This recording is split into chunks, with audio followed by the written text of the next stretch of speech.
So let's look at deriving the Weir equation. And we're going to start with a very simple setup here. We're going to have a rectangular channel.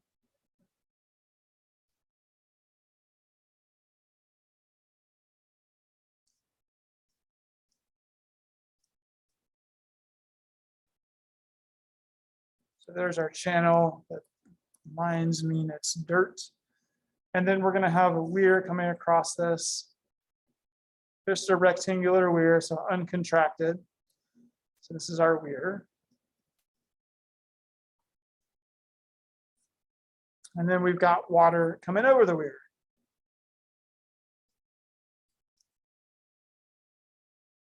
So that water over the weir will have a certain depth. We'll call that H, big H. And then we also have the length of the weir, which is L.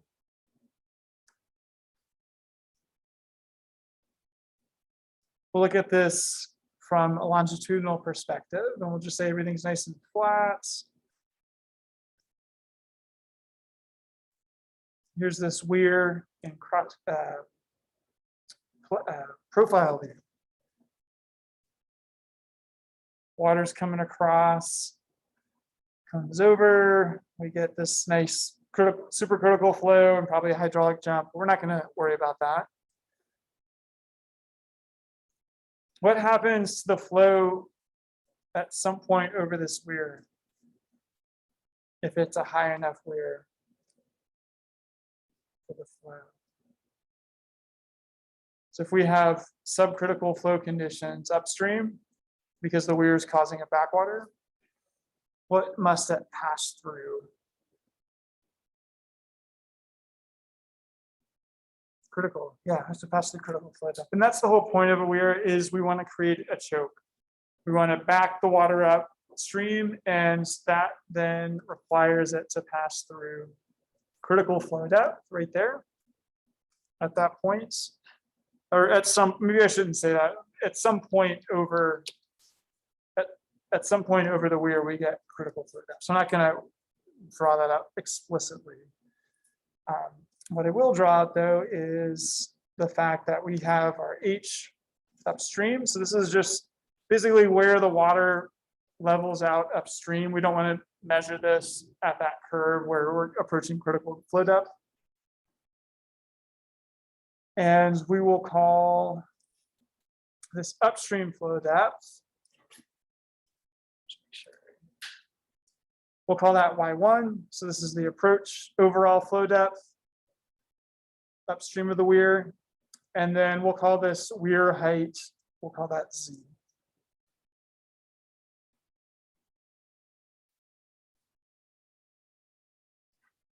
So the weir forces a choke to occur. And we talked about choke last week, where if you push the water up high enough, it forces the water to back up and increase the specific energy upstream. And by doing so, now we have to we pass through the critical flow depth over this point, this choke point. So by creating a choke point, we get critical flow depth, and we get this nice little relationship, which we're going to talk about. So from previous lectures, we know that at critical flow depth,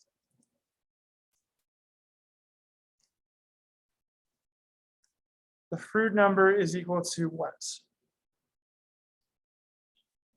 1. So this is the Froude number. We'll just write it out. This is the velocity over square root of gy. And we know that when Froude number equals 1, this is going to be the critical flow depth. So y sub c, critical depth. So y is equal to y sub c. And then we also derive this for rectangular channels.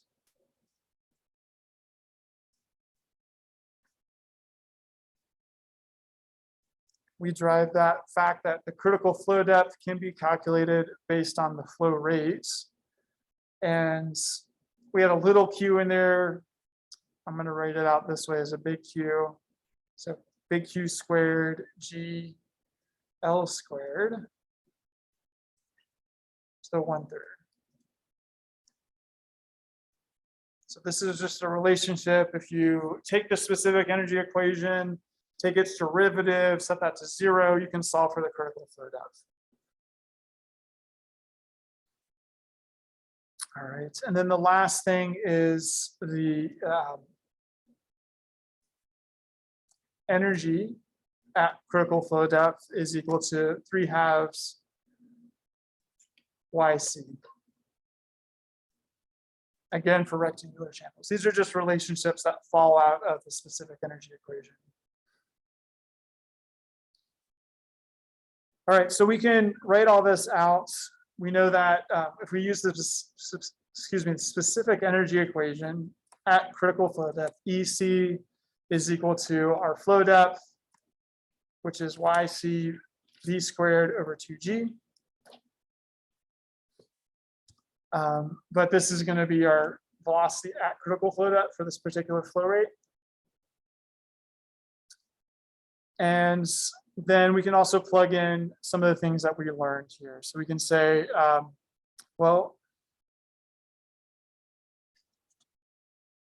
YC over 2. Oh, you know what? We're kind of rehashing some stuff here, but that's okay. We'll just kind of keep that in the bud. We don't need to rehash that, but we'll go back to our weirs and start plugging some stuff in here.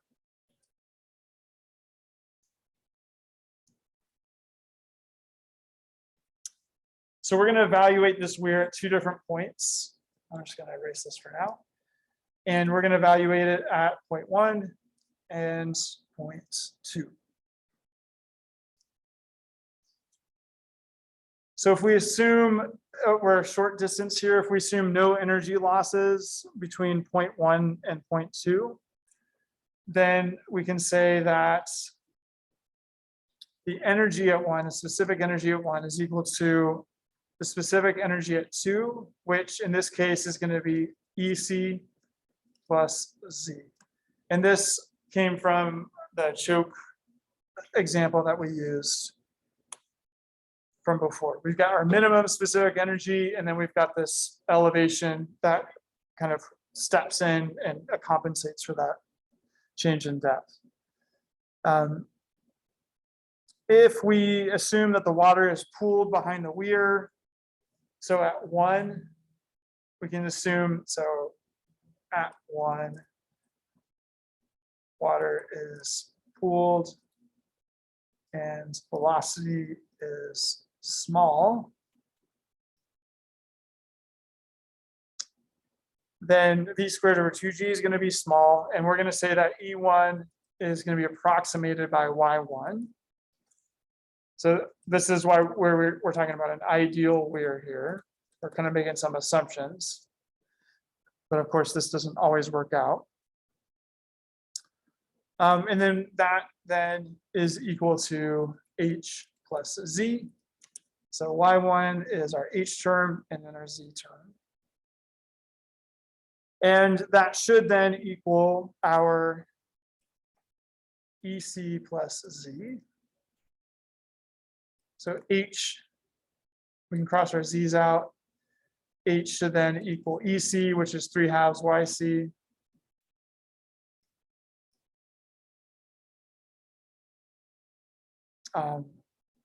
Based on this equation. So we've got something here that's a little helpful. H is equal to 3/2 YC, but what is critical depth? So we can plug in that previous relationship over here, and this can then relate it to discharge, because ultimately what we're interested in is getting a relationship between this measurement right here, which is very easy to measure, just the depth or elevation of the water, and the flow rate. And because we created critical flow conditions at this point, we've got this very simple equation where YC is equal to Q squared GL squared to the 3rd. So we can plug that in for YC.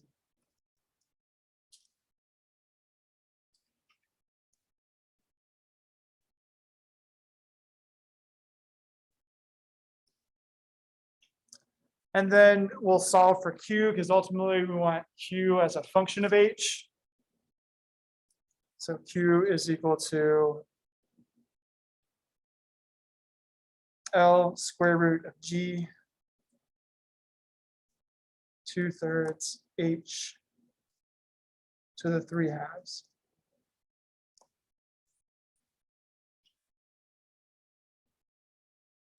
So we take H to the third, and then we got to do the square root and all that good stuff. So this is the way the algebra works out. So this then becomes our ideal Weir equation.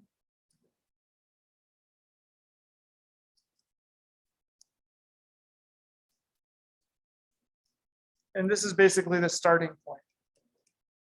We've got these parameters that we can just plug in. This is based on the Weir design or the width.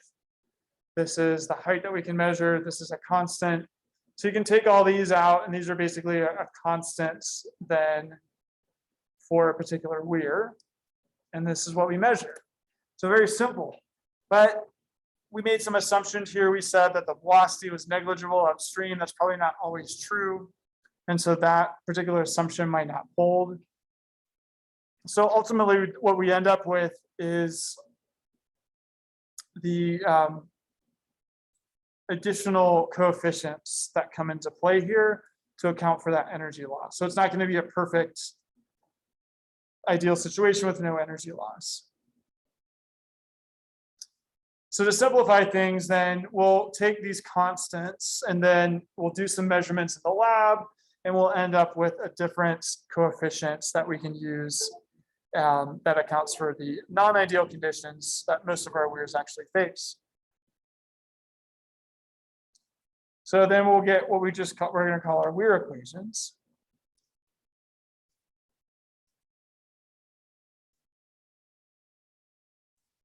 And we've got this one, which is an uncontracted Weir.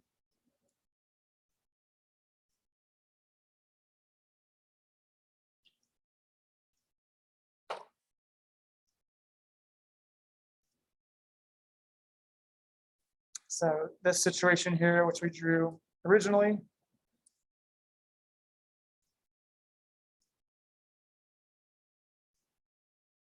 water flowing over the Weir. And I'll just write the equation out. We've got two equations. These are empirical, just like the Shazy equation, or where we've got these coefficients. So Q is equal to 3.09 times L, and this is L is the width, times H to the 3/2. And this is for CFS and feet. Q is equal to 1.70 times L times H to the 3/2. And this is cubic meters per second and meters.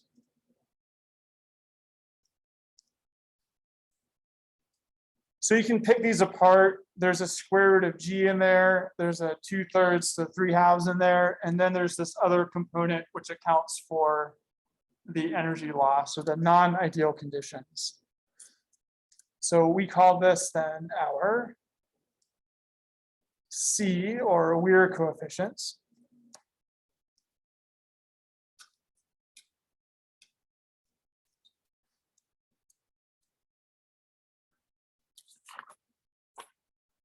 And then there's just a lot of different Weir equations that are out there.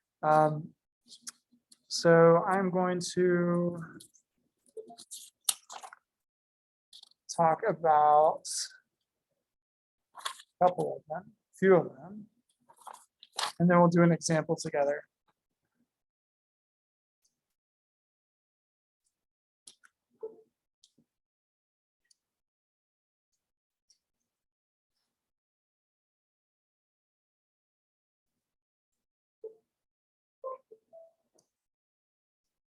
Okay, so we talked about contracted versus uncontracted, right? And we saw those pictures. Contracted just means the flow has to shrink down and narrow to go through the weir. Uncontracted, it doesn't have to do that.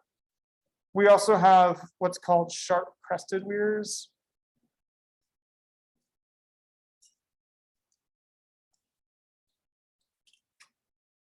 And this is essentially a vertical plate. So if you've got a channel, we're looking at a longitudinal section.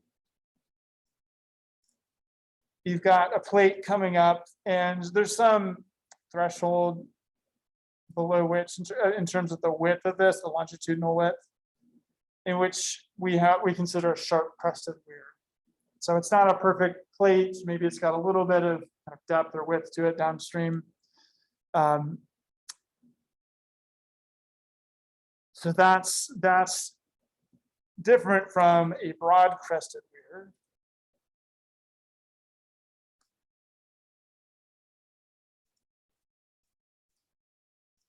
And a broad crested weir simply has some sort of depth moving downstream, some thickness to it in the downstream direction.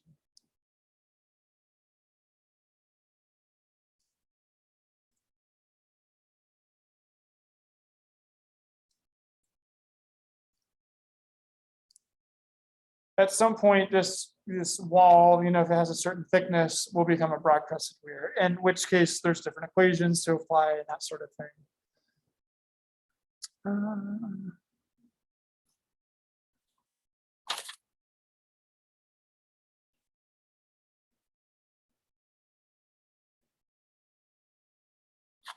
Okay.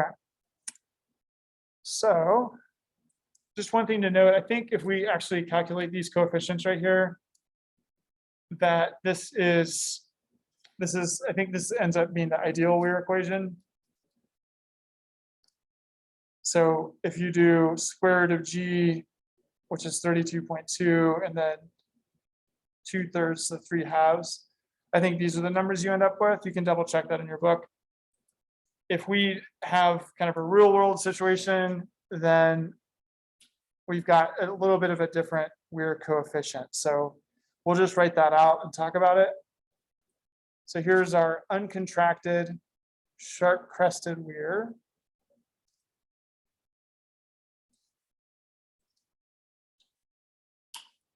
Here's the flow going over it. We've got H, which is the depth of the flow over the weir. We've got L, which is the width of that weir across the channel. And then we have Z, which is the height of the weir off the bed of the channel. And the generic equation is Q is equal to C times L times H to the 3/2. But C is going to be a factor of some stuff. So in this case, C can be estimated by 3.22 plus 0.4 H over Z. So it's going to change based on this ratio. And that is US. And then C can be approximated by 1.78 plus 0.22 H over Z for metric. So the energy losses are going to be a function of kind of the overall arrangement of everything. If we've got a contracted weir, so this is uncontracted.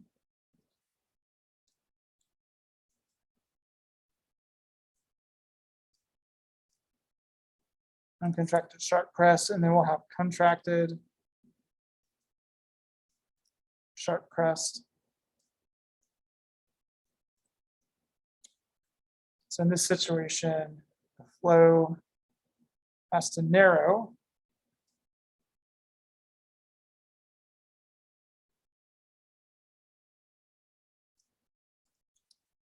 And we get a little bit of a different relationship. It gets a little funky here. So we'll talk through it. So there's our width, L, and Q is equal to our coefficients times L minus N, H over 10, H to the 3/2. And N refers to the number of sides that are contracting. So in this case, we have 1, 2. So N is equal to 2. That's going to be pretty typical. It could be that you have a contracted weir that's just on one side, in which case there's only one side that has to contract. So that's where N comes in.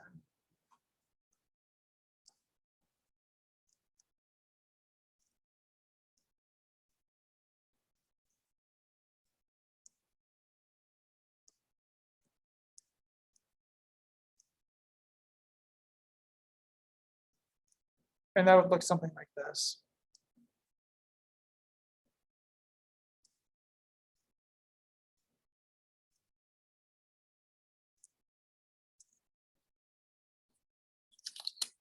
All right, so there's a bunch of Weir equations. There's Weir equations for our sharp-crested weirs. We have Weir equations for our V-notch weirs.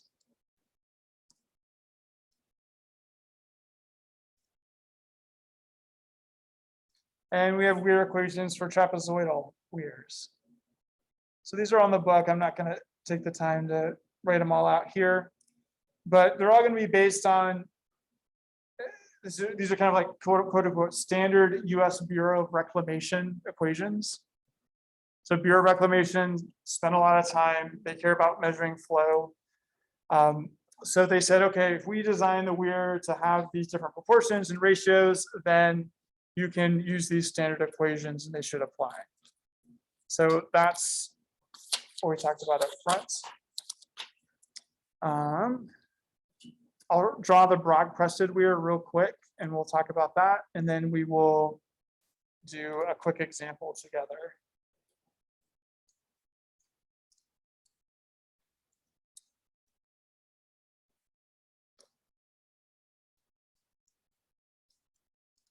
This one's a little funkier. There's a lot more going on because the relationship between upstream flow and depth is a little more complicated.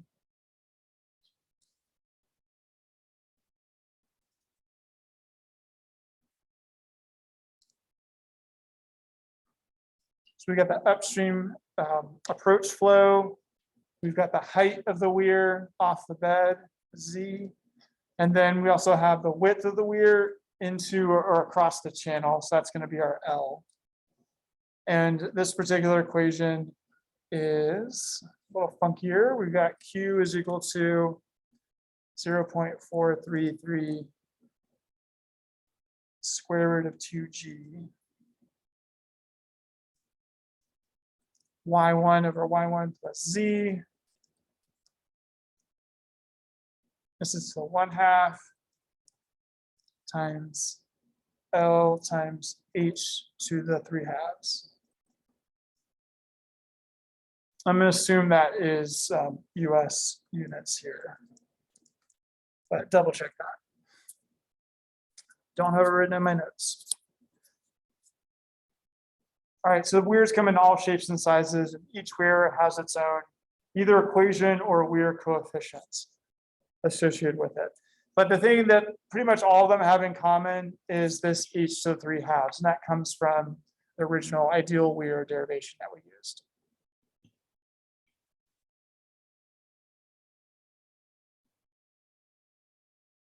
So the way that all this kind of stuff works then is if you, and what we'll be doing for the lab is we will have,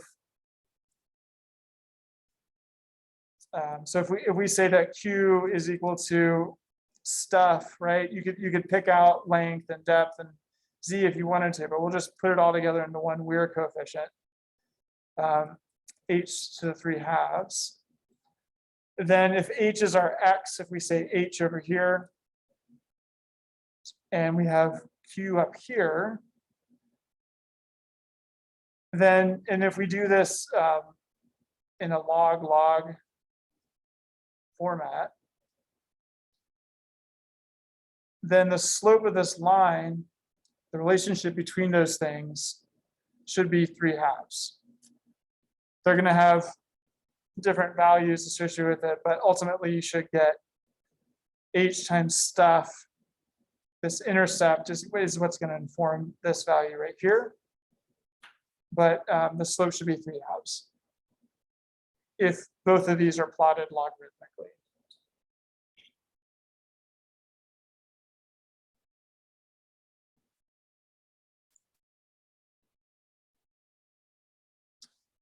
Okay, so let's do a quick example together and then we'll take a break.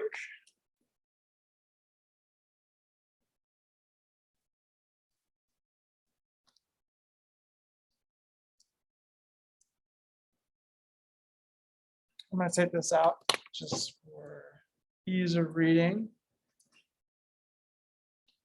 All right, so this is kind of like a weird design question. We've got some measurement need. We need to design a weir to measure it. So here's the question. What crest length L is required for a Cipolleti weir? That's the trapezoidal weir.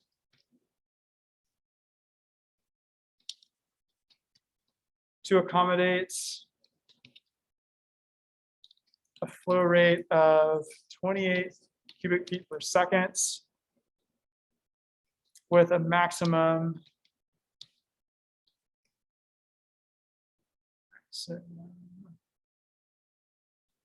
H or depth above the weir of 0.85 feet. So we don't want the flow depth to get above 0.85 feet at 28 CFS. So maybe this is a ditch. We kind of know how much flow we expect to go through it, or maybe it's a small stream and we want to be able to measure flow up to this point.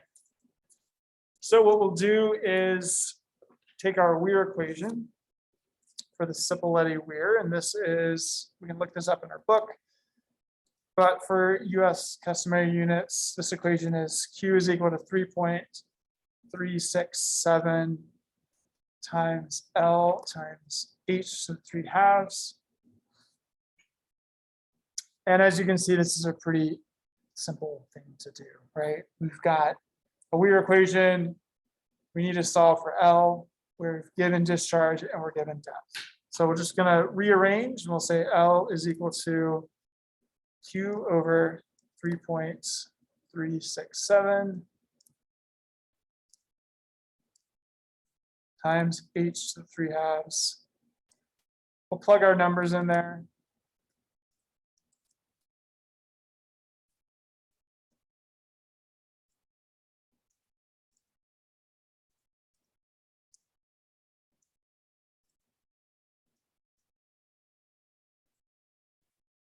And then we'll get a length of 10.6. Oh, 10.6 feet. All right, not too bad. Of course, when we look at the different types of weirs that are out there, the design can get a little more complicated. So what's the width of my channel? What is the range of flows I want to measure?